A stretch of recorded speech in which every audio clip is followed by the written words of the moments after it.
करते, जो हो गया उसे सोचा नहीं करते, जो मिल गया उसे खोया नहीं करते। सफलता उन्हीं को मिलती है जो वक्त और हालात का रोया नहीं करते। ठीक है, तो नमस्कार दोस्तों, मैं जीएस स्वागत करता हूं आप सबों का। आज बहुत ही शानदार टॉपिक लेके आया हूं, एटॉमिक नंबर और मास नंबर, जिसमें आप एटॉमिक नंबर और मास नंबर का मास्टर बन चुके होंगे अगर वीडियो का अंत तक देखते हैं। और साथ ही यहाँ से आप इलेक्ट्रॉन, प्रोटॉन और न्यूट्रॉन निकालने के लिए बिल्कुल चुटकियों में सीख जाओगे। और सेकंड नंबर आपका जो यहाँ से अगर आप मास नंबर जान जाओगे, एटॉमिक नंबर, तो आपको मोल कॉन्सेप्ट बनाने में कोई परेशानी नहीं होगी। तो चलो, अगर ऐसा कुछ है तो आप वीडियो के अंत तक बने रहो। स्टार्ट करते हैं। सबसे पहले मेरा काम ये डायग्राम से समझाना ताकि आपको अच्छा से समझ आ सके। देखो दोस्तों, फर्स्ट ऑफ ऑल आपको यहाँ देखो, डायग्राम पर फोकस करो। हर किसी को बता दिए हैं कि बाबू बीच में होता है न्यूक्लियस, और न्यूक्लियस के चारों तरफ ही जो गोल गोल होता है रे जिलेबी तरी जो गोल गोल होता है, इसको बोलते हैं ऑर्बिट या फिर सेल। चलो लिख के बताते हैं, ज़्यादा समझ में आएगा बाबू। ये जो बीच में होता है इसको कहते हैं न्यूक्लियस। बहुत दिन से बताते आ रहे हैं न्यूक्लियस, हिंदी में इसको बोलते हैं नाभिक, हर किसी को पता ही होगा, है ना। और जो न्यूक्लियस में बाबू पाया जाता है प्रोटॉन और न्यूट्रॉन, प्रोटॉन प्लस न्यूट्रॉन। ठीक है, न्यूक्लियस में प्रोटॉन और न्यूट्रॉन पाया जाता है। प्रोटॉन को P से डिनोट करते हैं, न्यूट्रॉन को N से डिनोट करते हैं। ठीक है, प्रोटॉन पर जी पॉजिटिव चार्ज होता है और न्यूट्रॉन पर नो चार्ज होता है, हर किसी को पता होगा। तो आप समझ चुके हैं कि प्रोटॉन और न्यूट्रॉन न्यूक्लियस में पाया जाता है। अब बाबू बात आ गया इलेक्ट्रॉन का। तो देखो, इलेक्ट्रॉन जो है ना, ये ऑर्बिट में मिलता है, सेल में मिलता है। ठीक है, और किस ऑर्बिट में कितना इलेक्ट्रॉन रहता है इसको बोहर-ब्यूरी रूल से बताया जाता है। वीडियो को लॉन्ग नहीं करना चाहेंगे, इस शॉर्टकट में बता देते हैं। ठीक है, बोल प्रोटॉन और न्यूट्रॉन जो बाबू मिलता है वो न्यूक्लियस में रहता है। ठीक है, और जो आपका इलेक्ट्रॉन है जी वो ऑर्बिट में होता है। ठीक है, ये जो ऑर्बिट है, सेल है, इसमें इलेक्ट्रॉन मिलता है। चलो लिख ही देते हैं। ई से आप बाबू सोचना इलेक्ट्रॉन, ई से सोचना है आपको इलेक्ट्रॉन, और इलेक्ट्रॉन को E- से डिनोट करते हैं। राइट, आप समझ चुके हैं। आपको यह भी पता होगा कि सबसे बाहर वाला सेल, देखिए ये अंदर वाला सेल को K बोलते हैं, इसके बाहर वाला L, M और N।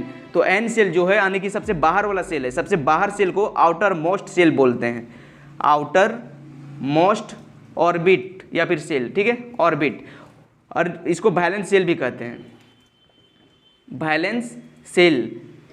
और बाबू एक चीज़ और बता दिए थे कि वैलेंस सेल में जो इलेक्ट्रॉन मिलता है, जो वैलेंस सेल में जो इलेक्ट्रॉन प्रेजेंट रहता है, इसको वैलेंस इलेक्ट्रॉन कहते हैं। ठीक है, वैलेंस इलेक्ट्रॉन, वैलेंस सेल में जो इलेक्ट्रॉन रहता है इसको वैलेंस इलेक्ट्रॉन कहते हैं। अब एक चीज़ आपको यहाँ गौर से देखने की बात यह है कि जो वैलेंस सेल है, ये वैलेंस सेल को छोड़ के ये जो अंदर में जितना सेल है, वैलेंस सेल को छोड़ के जो अंदर वाला सेल है KLM, इसको बोलते हैं इनर सेल, इनर सेल। ठीक है, इनर सेल। और जो इनर सेल में इलेक्ट्रॉन मिलता है बाबू, इसको बोलते हैं कोर इलेक्ट्रॉन। ठीक ना।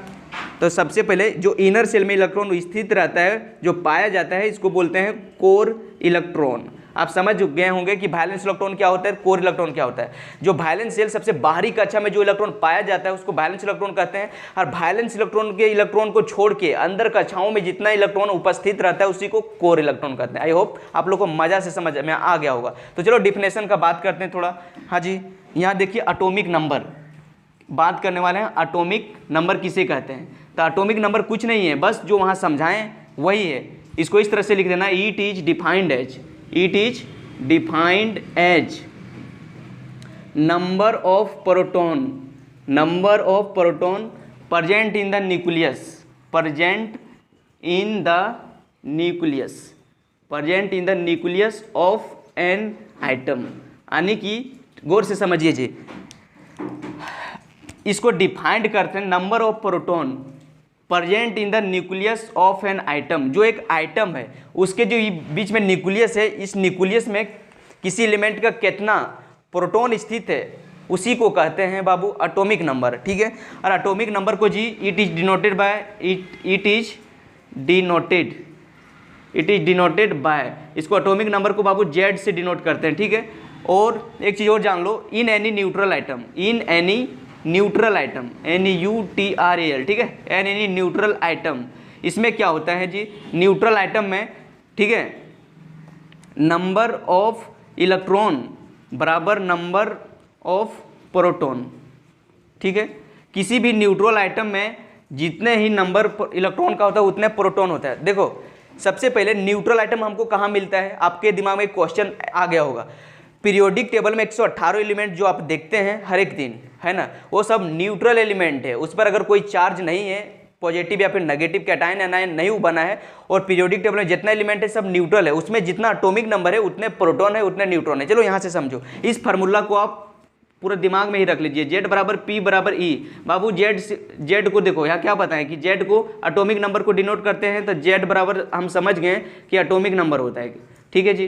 और पी से होता है प्रोटॉन, पी से प्रोटॉन होता है, और ई से बाबू इलेक्ट्रॉन होता है, ठीक है, ई से इलेक्ट्रॉन होता है। यहाँ आपका लिखाए हैं कि an any neutral item, number of electron बराबर नंबर ऑफ प्रोटॉन, जितना एटॉमिक नंबर है उतने प्रोटॉन उतने इलेक्ट्रॉन होगा किसी न्यूट्रल आइटम में, ठीक है। किसी न्यूट्रल आइटम पीरियोडिक टेबल का कोई आइटम पकड़ो, कोई भी एलिमेंट को पकड़ लो, जितना उसमें एटॉमिक नंबर है उतना ही उसमें प्रोटॉन होगा और उतना ही उसमें इलेक्ट्रॉन होगा। जैसे देखो एग्जांपल के तौर पर हम ले लिए बाबू सोडियम, सोडियम का सब आप लोग जानते हैं कि एटॉमिक नंबर होता है 11, तो इसको हम आराम से बोल सकते हैं कि इसमें जो इलेक्ट्रॉन है, इलेक्ट्रॉन इसमें 11 है, इसमें जो प्रोटॉन है 11 है, और बाबू इसका जो एटॉमिक नंबर है ये भी 11 है। आप समझ गए न्यूट्रल आइटम का ऐसा कहानी होता है, ठीक है, ठीक है जी, आप लोग समझ गए होंगे आई होप।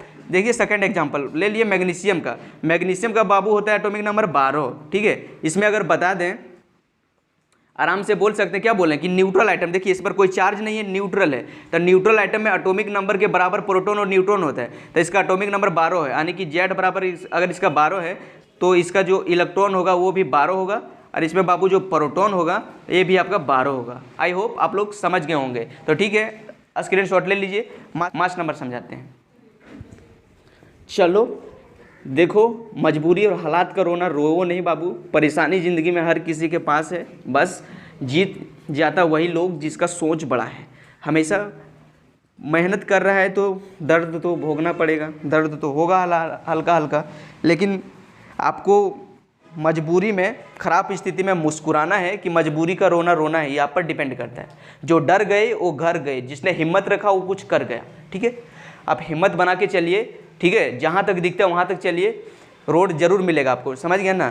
फर्स्ट अपने आप पर विश्वास होना चाहिए, बिलीव इन और सेल्फ, राइट। आप अपने आप पर विश्वास रखिए, खुद पर विश्वास रखिए, और सब कुछ हासिल होगा समय पर, ठीक है। तो चलिए देखते हैं मास नंबर बाबू, मास नंबर किसे कहते हैं, ठीक है, इसको भी समझ जाएंगे वहीं से। इसको लिख लो, इट इज डिफाइंड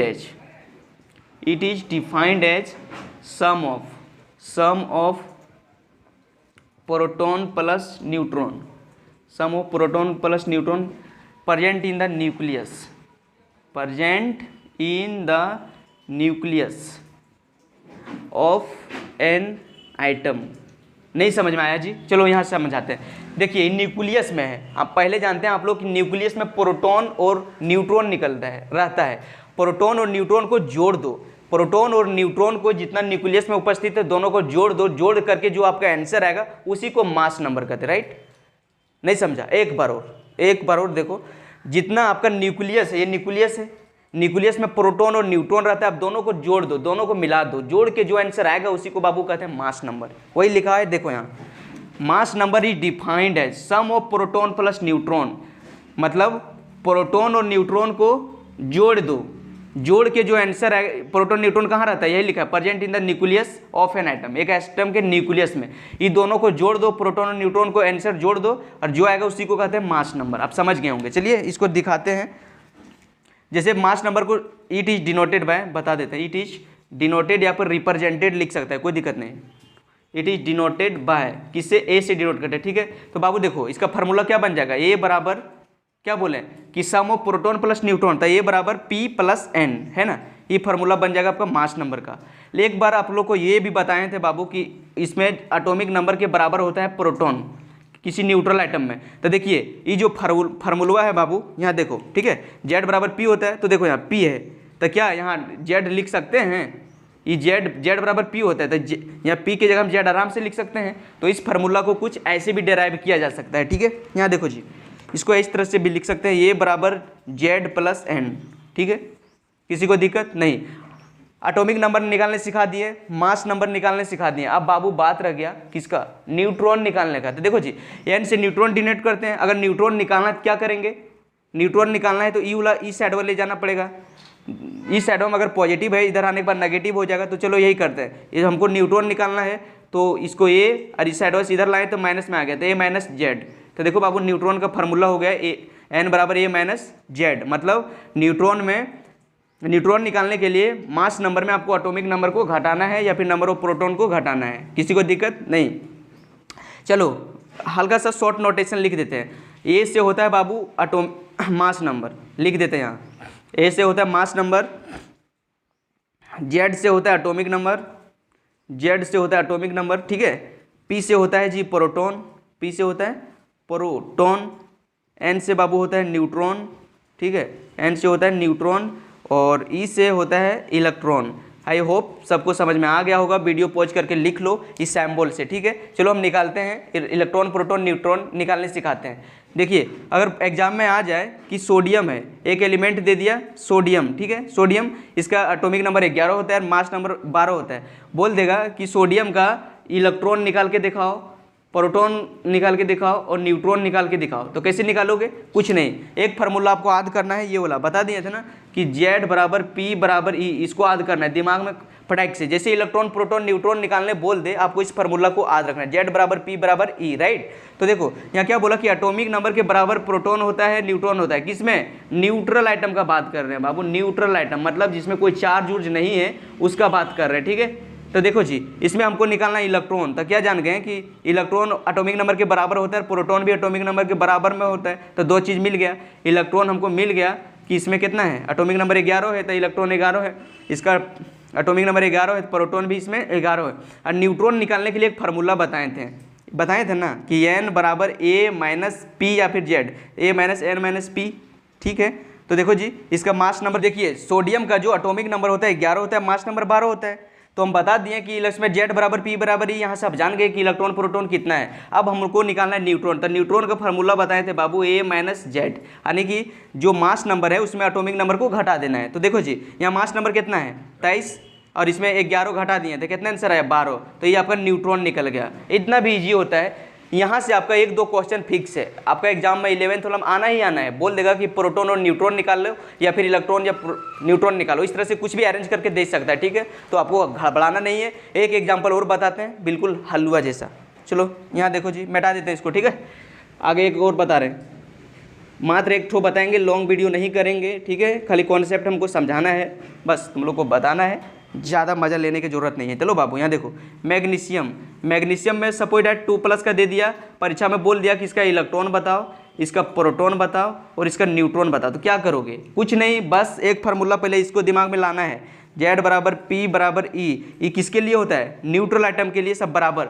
अब देख बाबू इसमें तुमको निकालना है इलेक्ट्रॉन। हम बताए थे कि जो भी रिएक्शन में पार्टिसिपेट करता है या फिर जो किसी को लेता है देता है, किसी लेन देन जो करता है, साझेदारी जो भी करता है, वो वैलेंस इलेक्ट्रॉन का करता है, ठीक है। बाहरी कक्षा जो इस सबसे बाहरी आउटर मोस्ट शेल में इलेक्ट्रॉन रहता है उपस्थित, उसका करता है। कोर इलेक्ट्रॉन को छेड़छाड़ नहीं कर रहा है या फिर गलत हो जाएगा, ठीक है। कोर इलेक्ट्रॉन को छेड़छाड़ नहीं करना है जी। तो देखो यहाँ क्या है, हमको यहाँ पूछा इलेक्ट्रॉन, तो इलेक्ट्रॉन रे बाबू देखो इलेक्ट्रॉन कैसे निकालेंगे। इलेक्ट्रॉन देखो इसमें बताए थे कि Z बराबर P बराबर E होगा न्यूट्रल आइटम में। लेकिन देखो जी मैग्नीशियम का एटॉमिक नंबर होता है 12 और 2+ मतलब 2 को इलेक्ट्रॉन का दिया है, तो 2 को दे दिया है तो 2 को इसमें घटा दो, कितना आया 10, मतलब इसमें 10 इलेक्ट्रॉन है। मैग्नीशियम 2+ में 10 इलेक्ट्रॉन है। अब इसका प्रोटॉन निकालेंगे तो बता दिए थे कि प्रोटॉन पर कोई छेड़छाड़ नहीं होता है, तो प्रोटॉन 12 का 12 बाबू रह जाएगा। और बात रह गया अब न्यूट्रॉन निकालने का। तो न्यूट्रॉन क्या बोले थे कि मास नंबर में आपको जी एटॉमिक नंबर घटाना है। तो देखो मास नंबर कितना होता है मैग्नीशियम का 24, ठीक है। और इसमें देखो जी इसका एटॉमिक नंबर कितना होता है 12, तब 24 में 12 गया तो 12 आंसर आएगा, ठीक है। आई होप आप लोग को क्लियर होगा, ठीक है बाबू। तो समझ गया होगा। और एक, अगर आज आपकी कड़ी मेहनत हथियार है, अगर आज आपकी कड़ी मेहनत हथियार है तो एक्चुअली लाइफ में सफलता एक दिन आपकी गुलामी जरूर होगी। तो इस बात को ख्याल रखते हुए मेहनत करना है, डिमोटिवेट कभी लाइफ में होना नहीं है, ठीक है। हर चीज़ हासिल होगा समय पर। मिलते हैं नेक्स्ट वीडियो में, टेक केयर।